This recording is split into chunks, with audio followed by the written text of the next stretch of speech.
At the turn of the 19th century, America experiences what has been called a second Great Awakening. Great camp meetings were occurring.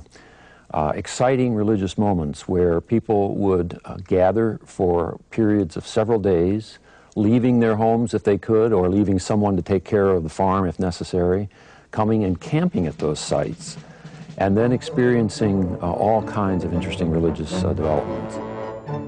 Barton Stone, who pastored a church at Cane Ridge in Bourbon County, heard and visited one of these revivals down in Logan County, came back and announced a 3-week camp meeting at Cane Ridge.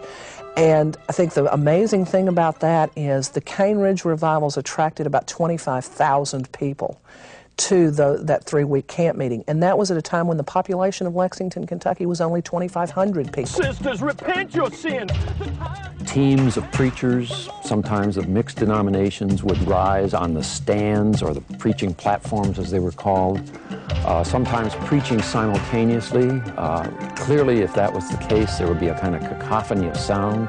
Usually one preacher is enough. When you get more than one going at the same time, I suspect it was very exciting.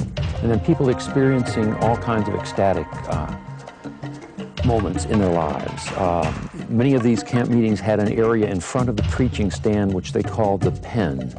And it was an area where, in fact, this ecstatic experience was focused. They would shake convulsively. They might speak in strange sounds, either strange languages or just gibberish type sounds. And they would attribute all of this to the work of the Spirit, to being converted, to the presence of God in their lives. This was exciting. It was exciting for the people who experienced it. It was exciting for the spectators. Whereas we, the subscribers at Shawnee Run in the county of Mercer and state of Kentucky, being members of the community of people commonly called Shakers.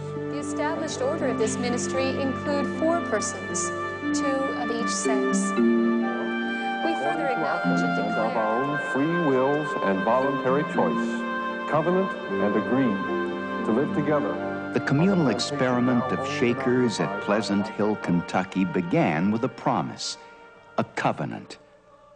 It was an earthly agreement that evolved from a spiritual experience. The year was 1806. The Revolutionary War was a distant memory. And in the new frontier of Kentucky, Indian skirmishes were giving way to the laying out of farms and the building of towns.